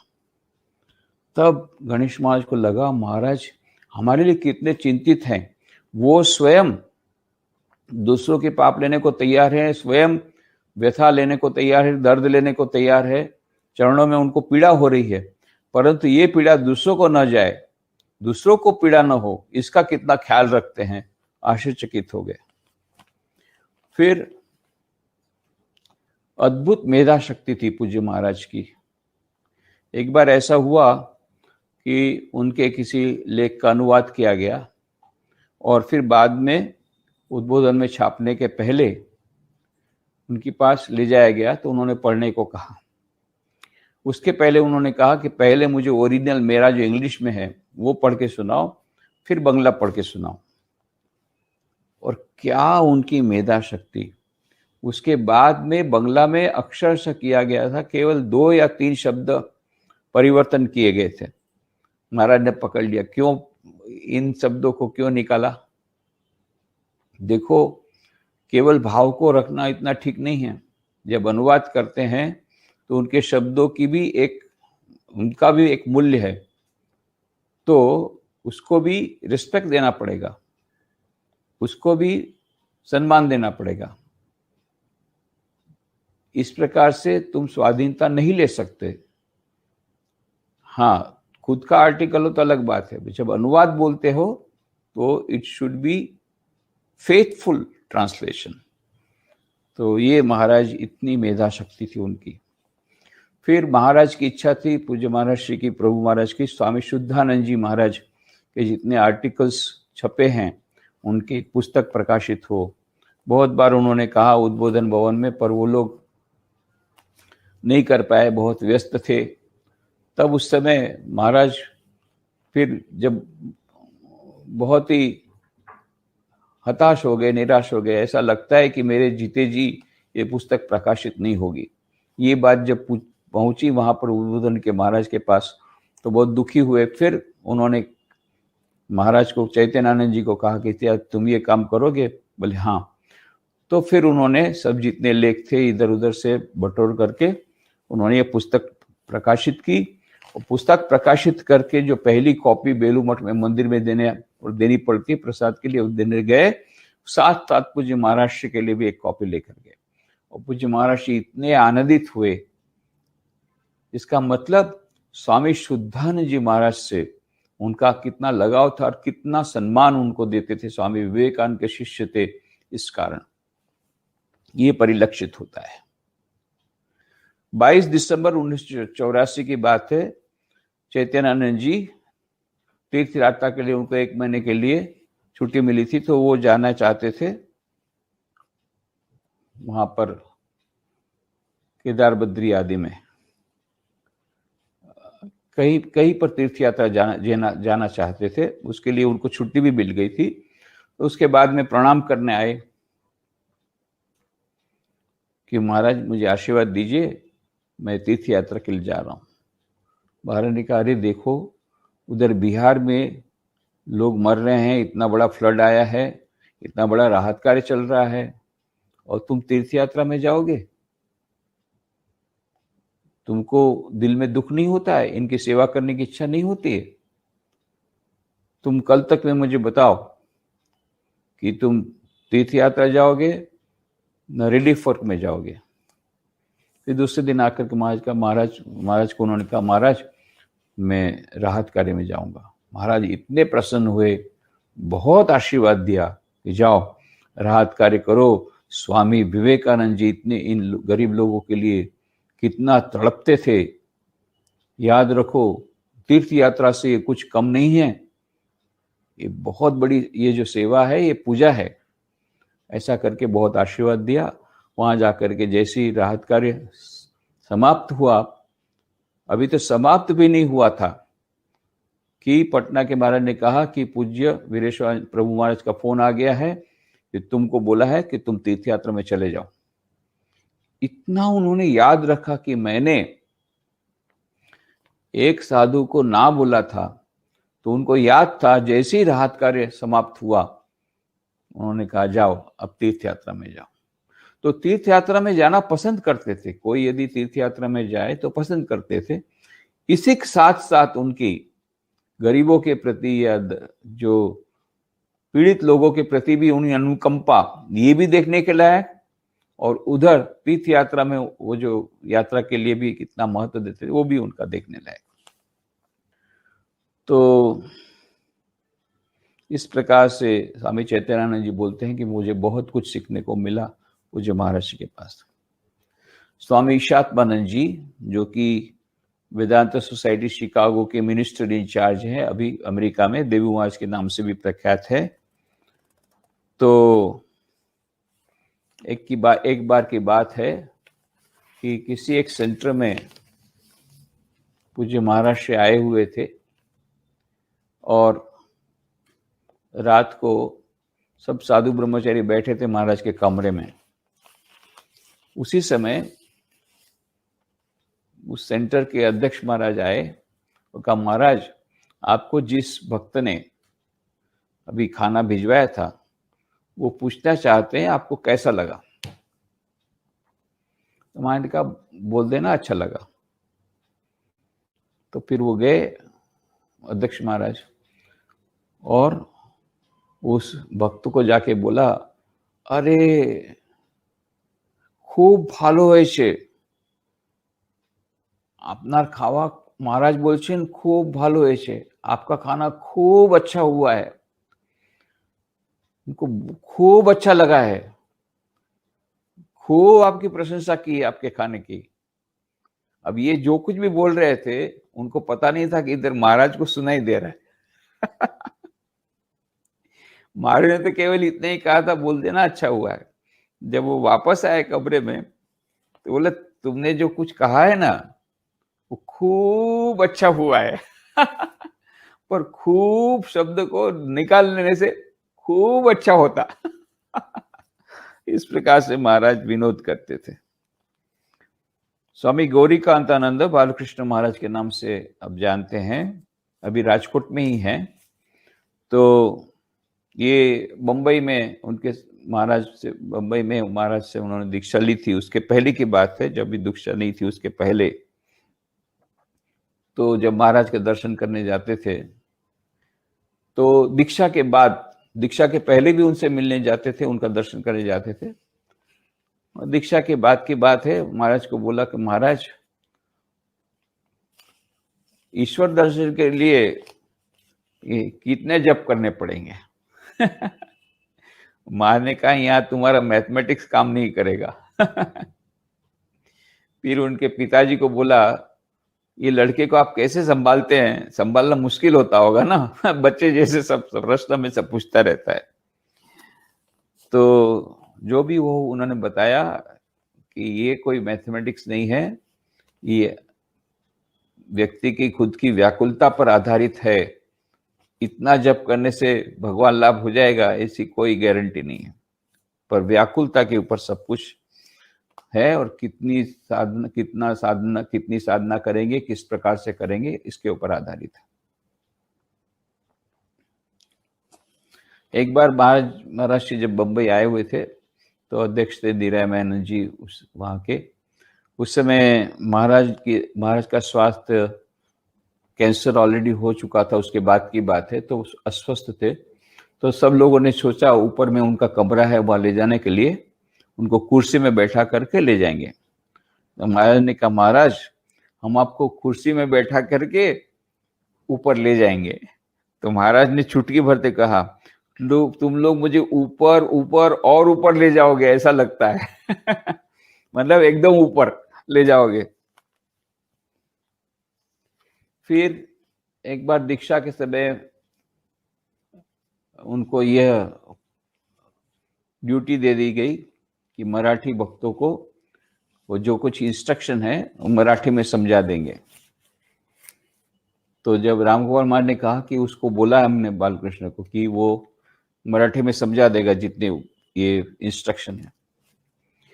तो महाराज ने कहा उसको बोलना, उसने क्या समझाया है उन लोगों को वो मुझे समझा दे। फिर बोला अभी तक तो हम ही लोग सबको समझाते थे, अभी ये हमको समझाएगा। ऐसा करके उन्होंने मजाक की। अब हमको समझाने, अभी हम समझाने की बारी अभी तुम्हारी है, हम ही सबको समझाते थे, अभी समझाने की बारी तुम्हारी है। ऐसा करके उन्होंने मजाक किया। फिर जब चंडीगढ़ में उनका पोस्टिंग हुआ तो प्रणाम करने गए। कहाँ जा रहे हो? चंडीगढ़। तो वो तो बहुत ठंडी जगह है, स्वेटर वगैरह है? बोले नहीं। तो उन्होंने फिर एक मोटा वाला स्वेटर निकाल करके दिया। फिर सेवक लोग को बोला इसको बहुत ज्यादा नाश्ता कर दो, बैठे बैठे क्या करेगा, ट्रेन में यह व्यस्त रहेगा, नाश्ता करते करते जाएगा। सब लोग बहुत हंसे और बहुत ज्यादा नाश्ता दिया गया उनको। स्वामी शिव प्रदानंद सैकतेश महाराज के नाम से विख्यात है। 1972 की बात है, वे पुरुलिया विद्यापीठ में थे। तब उस समय कुछ कार्यक्रम के लिए आए थे। तो कार्यक्रम के बाद ही उस समय मंत्र दीक्षा हुई। तो मंत्र दीक्षा के बाद सब लोग का प्रणाम चल रहा था, उसके बीच में एक 11th स्टैंडर्ड का विद्यार्थी आकर के प्रणाम किया। तो महाराज आपसे एक निवेदन है, आज हमारा क्रिकेट मैच है, तो दोनों टीमों के साथ हम चाहते हैं आपका फोटोग्राफ हम लेना चाहते हैं, पर आज तो आप बहुत टायर्ड होंगे, तो कल आपके साथ हम फोटो खिंचाएंगे दोनों टीम। बोले कल क्यों? बोले आज तो आप टायर्ड होंगे, तुम क्या मुझे बूढ़ा समझते हो क्या? ऑलरेडी उनकी उम्र तब 80 होने वाली। बोले तुम मुझे बूढ़ा समझते हो, मैं युवक हूं, चलो अभी के भी फोटो खिंचवाते। उसी समय चले गए, अभी दीक्षा से बाहर निकले हैं, चले गए मैदान में, और मैदान में दोनों टीमों के साथ बहुत सारे फोटो खिंचवाए। उसके बाद में महाराज ने बोला मुझे बैट दो। बैट दे करके, जैसा बैट्समैन बैटिंग करने की अदा में खड़े रहते हैं, सब खड़े रहे। बोले ऐसा एक फोटो मेरा खींचो। ऐसा फोटो उनका खींचा गया। अच्छा देखो ये मेरा बैटिंग ठीक हुआ कि नहीं, बैट पकड़ने का ठीक हुआ कि नहीं? अरे ये तो बहुत बड़े क्रिकेट प्लेयर थे, अपनी स्कूल को रिप्रेजेंट किया था, तो स्वाभाविक है उनका तो बैट पकड़ना ठीक ही होगा। पर इस प्रकार से विद्यार्थियों के साथ इतने घुल मिल जाते थे, स्टूडेंट्स ऐसा लगता था हमारे में से एक है, ये इतने पूरे रामकृष्ण मठ मिशन के प्रेसिडेंट हैं। ऐसा कोई उनको ऐसा कोई डर भी नहीं लगता था। उनको लगा कि हमारा फ्रेंड है, उसी के समान चले गए। 11th स्टैंडर्ड का स्टूडेंट चला गया कि हम आपके साथ फोटो खिंचवाएंगे। हमारे ने फोटो खिंचवाया भी और एक अलग एक्स्ट्रा पोज दिया बैट के साथ। ये महाराज की इतनी वह बच्चों के प्रति, विद्यार्थियों के प्रति इतना प्रेम था। एक सन्यासी ने कुछ संस्मरण उसमें लिखे हैं, नाम नहीं दिया है। तो वे बताते 1976 की बात है, 1976 की। तो ट्रस्टियों की मीटिंग चल रही थी। जो मंदिर है, बड़ा मंदिर, उसके सामने जो बिल्डिंग है उसको पहले हेडक्वार्टर बिल्डिंग कहा करते थे, पुरानी बिल्डिंग। अभी तो हेडक्वार्टर बिल्डिंग मेन गेट के पास चली गई। पर पुरानी हेडक्वार्टर बिल्डिंग की बात है, ऊपर में मीटिंग चल रही थी ट्रस्टियों की। उसी समय फोन आया। तो ये स्वामी जी जिन्होंने लिखे सस्मरण, उन्होंने फोन उठाया, बोले कि मुझे वीरेश्वरन जी महाराज से बात करनी, प्रभु महाराज से, वीरेश्वरन जी महाराज से बात करनी है। बोले वो तो अभी मीटिंग में है, तो क्या मैं आपका नाम जान सकता हूं? तो उन्होंने कहा मेरा नाम अवधूत है। तो स्वामी जी ने पूछा अवधूत? वो जो मरुतीर्थ हिंगलाज के लेखक अवधूत, बहुत फेमस थे वो अवधूत? हाँ, बोले वही मरुतीर्थ हिंगलाज के। अरे, तो आपको क्या काम पड़ा, क्या मैं जान सकता हूँ? मैं तो बाद में बोल दूंगा उनको, वो आपको फोन, उनके सेवक आपको फोन करा देंगे, पर मैं जान सकता हूँ आप क्यों फोन करना, उनके साथ क्यों फोन, क्या बात करना चाहते हैं? तो उसने कहा कि बात ऐसी है कि एक आदमी है, वो एकदम मरणासन्न है, और डॉक्टर लोगों ने जवाब दे दिया कि ये हम लोग इसको बचा नहीं सकते, तो अभी हमको महाराज के साथ बात करनी, उनके आशीर्वाद से वो बच जाएगा। तो फिर उनको पूछा, अरे आप तो तांत्रिक है, आप ही तो माँ काली से बोल सकते हैं, आप ही माँ काली को बोल करके उसको ठीक कर सकते हैं। बोले हाँ, मैं तांत्रिक हूं, मैंने माँ काली से बात की, माँ काली ने मुझे कहा बेलूर मठ में स्वामी वीरेश्वरानंद नाम के एक स्वामी जी हैं, उनके आशीर्वाद से ही यह ठीक होगा, और किसी के आशीर्वाद से ठीक नहीं होगा। ये महाराज तो अक्के बक्के रह गए। फिर बाद में वो संदेश उन्होंने उनके सेवक को दिया, फिर सेवक ने उनकी बात करा दी। फिर उन्होंने पूछा था बाद में, अच्छा फिर महाराज ने क्या बात की? तो महाराज ने मुझे ऐसा ही कहा, ठीक है मुझे नंबर दे दो, मैं जो करना है मैं कर लूंगा। उनको फिर बताया नहीं कि उन्होंने उनको क्या कहा, या कुछ भी उसके बाद की कोई बात किसी को पता नहीं है। पर इससे क्या परिलक्षित होता है? माँ काली बड़े तांत्रिक को बोल रही है कि स्वामी वीरेश्वरानंद के आशीर्वाद के बिना वह ठीक नहीं होगा।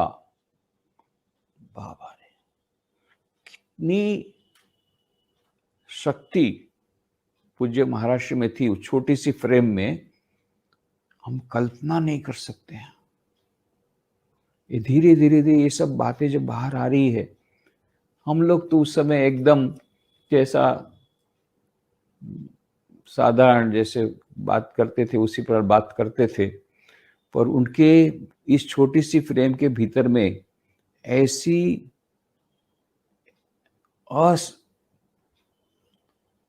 असामान्य ऐसी शक्ति, अद्भुत आध्यात्मिक शक्ति, अलौकिक शक्ति उनमें है। इसका अंदाज किसी को वो नहीं देते थे, किसी को नहीं। अपने आप को छुपा के रखा था, अपना बर्थडे भी किसी को नहीं बताया, ये चाहते भी नहीं कि उनका गुणगान हो। किसी ने गलती से किसी ने गुरु महाराज की जय बोल दिया कि चुप, केवल रामकृष्ण देव की जय बोलना है, मेरी जय नहीं बुलाना है। बहुत नाराज हुए थे, डांटा था उनको, मतलब अपने आप छिपा करके रखा था।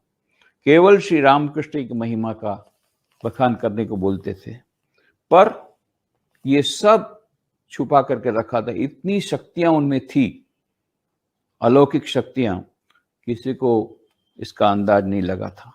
जब तक वे धराधाम पर थे तब तक किसी को अंदाज नहीं लगा। पुरुलिया विद्यापीठ की बात है, 1982 में पूज्य महाराष्ट्र गए थे, तो दीक्षा होगी, तो दीक्षा के पहले सब फॉर्म उनको दिए गए। तो जितने फॉर्म थे लगभग 30 या 70 लगभग फॉर्म शायद थे, तो सब उन्होंने पास कर दिए। केवल 2 फॉर्म उनका अलग रख दिया, मतलब उनकी दीक्षा नहीं होगी। अब उसमें से एक तो ऐसे थे जो कि उस आश्रम में सुबह से लेकर शाम तक काम करते थे, वहां के स्टाफ मेंबर थे, बहुत डिवोटेड, बहुत डेडिकेटेड, रात रात तक जग कर के काम करते थे, 10-10 बजे तक जग कर के काम करते थे। तो वहाँ के जो अध्यक्ष महाराज थे उन्होंने कहा महाराज, जो सचिव महाराज थे उन्होंने कहा महाराज ये तो बहुत ही सिंसियर है, बहुत डिवोटेड है, आपने उनका फॉर्म क्यों अलग कर दिया? फिर महाराज ने कहा उसने गलत लिखा है फॉर्म में कि मेरी दीक्षा नहीं हुई, उसकी दीक्षा हो गई है। न महाराज उसको कभी मिले। ये जो सचिव महाराज हैं जो कि दिन रात उसके साथ काम कर रहे हैं, उसको भी पता नहीं है कि उसकी दीक्षा हो गई। ये महाराज ने केवल फॉर्म देख करके बोल दिया इसकी दीक्षा हो गई है। क्या शक्ति, कैसी अलौकिक शक्ति। और फिर उन्होंने उसको बुलाया कि तुम्हारी दीक्षा हो गई? बोले हाँ। बोले क्यों गलत लिखा कि मेरी दीक्षा नहीं हुई? बोले बात ऐसी है कि मेरी दीक्षा केवल 4 या 5 साल की उम्र में हुई थी, मैं बहुत छोटा था, मुझे याद भी नहीं, और मैंने अपने गुरु का चयन नहीं किया, कुल गुरु के पास सबको लेना पड़ता है, इसलिए मैंने लिया था, तो मैं उसको दीक्षा नहीं मानता हूँ। तो मैंने तो दीक्षा नहीं ली थी, मेरे को दिलाई गई थी, इसलिए मैंने लिखा नहीं, मैंने नहीं ली।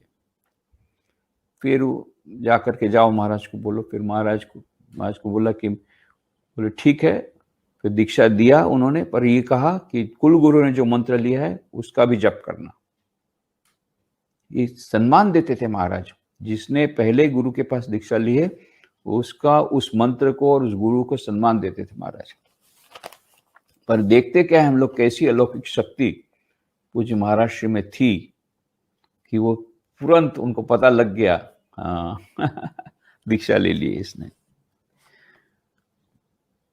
चेरा पूंजी की बात है तो जैसा होता था हर एक आश्रम में, अधिकांश समय भोजन के बाद सब लोग आते थे महाराज के कमरे में और बहुत हंसी मजाक बहुत होता था। महाराज बहुत हंसाते थे, कहाँ कहाँ की सब गपशप, कहाँ कहाँ की सब बातें बोलते थे, कई जोक्स बोलते थे, सब लोगों को बोलते थे तुम लोग करो, तुम लोग बोलो, ऐसा बहुत मजा करते थे। तो वही आस परियास हो रहा था, तब एक इन्होंने क्या किया, ये साधु ने भानु बनर्जी के हास्य व्यंग इसकी रिकॉर्ड लगा दी। तो महाराज इतना जोर से इतना हंसे उनको इतना आनंद आया। तो रिकॉर्ड पूरी होगी, बोली इसकी सेकंड साइड है क्या? बोले सेकंड, बोले सेकंड साइड भी लगाओ, सेकंड साइड भी ये। फिर उन्होंने कहा हंसते हंसते मेरा पेट फूल गया, भानु बनर्जी सचमुच ही जीनियस है, ऐसा महाराज ने कहा।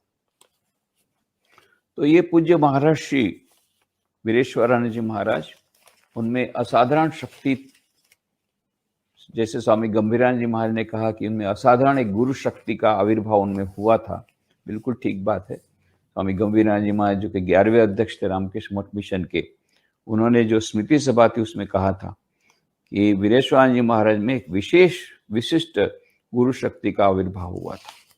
उसी शक्ति के कारण उनको इस प्रकार से उन्होंने उस समय के जमाने में 75,000 से अधिक लोगों को मंत्र दीक्षा दी उस समय, जबकि और एक सेंटर को छोड़ के बाकी सब सेंटर्स भारत के उन्होंने सब भ्रमण किया, कितने सारे मंदिरों का उद्घाटन किया, कितने सारे मंदिर का निर्माण करवाया। इधर शिव ज्ञान से जीव सेवा में भी कई सेवा के प्रोजेक्ट, विशेष करके रूरल डेवलपमेंट, ट्राइबल डेवलपमेंट के प्रोजेक्ट्स कितने शुरू कराए। इधर रामकृष्ण देव के मंदिर की भी उन्होंने उसी प्रकार से कई मंदिरों की प्रतिष्ठा करवाई, अपने हाथ से प्रतिष्ठा की और उनको बनवाया। दोनों work and worship must go in hand. ये जो ब्रह्मानंद जी महाराज ने कहा था वो भी वही कहा करते थे, दोनों साथ में करना। उन्होंने दोनों ही किया, इधर रूरल डेवलपमेंट, ट्राइबल डेवलपमेंट, उस पर भी भार दिया, इधर मंदिर पर भी भार दिया। इतना ही नहीं, रामकृष्ण विवेकानंद साहित्य के प्रचार प्रसार में इतनी दिलचस्पी बताई। हमेशा बोलते थे ब्रह्मचारी को मिशनरी जील होनी चाहिए। देखते नहीं वो क्रिश्चियन मिशनरी किस प्रकार की उनमें जील होती है, जैसे जाते हैं तो पहले वहां की भाषा सीखते हैं, कितने उत्साह से लोग काम में लग जाते हैं। तो इस प्रकार से उसी प्रकार की मिशनरी जिल हम लोगों में होनी चाहिए प्रचार प्रसार के मामले में। खास करके ठाकुर माँ स्वामी जी के संदेश को प्रचार प्रसार करने के लिए हमारी सभी जितनी भी सुविधाओं को त्याग करके, बलिदान दे करके हम लोगों को ठाकुर माँ स्वामी जी का जो भाव है आज के युग के लिए अत्यंत महत्वपूर्ण, उस विचारधारा का प्रचार प्रसार करना होगा। उसमें भी वो इतना ही आगे थे। इधर उनका जो कंट्रीब्यूशन इतना अद्भुत, उनकी जो लीडरशिप क्वालिटी, कि किसको क्या काम देना, डेलीगेशन देना, एम्पावर करना, ये सब उनमें आई थी। 19 दीर्घ वर्षों तक उन्होंने रामकृष्ण संघ का नेतृत्व जो किया था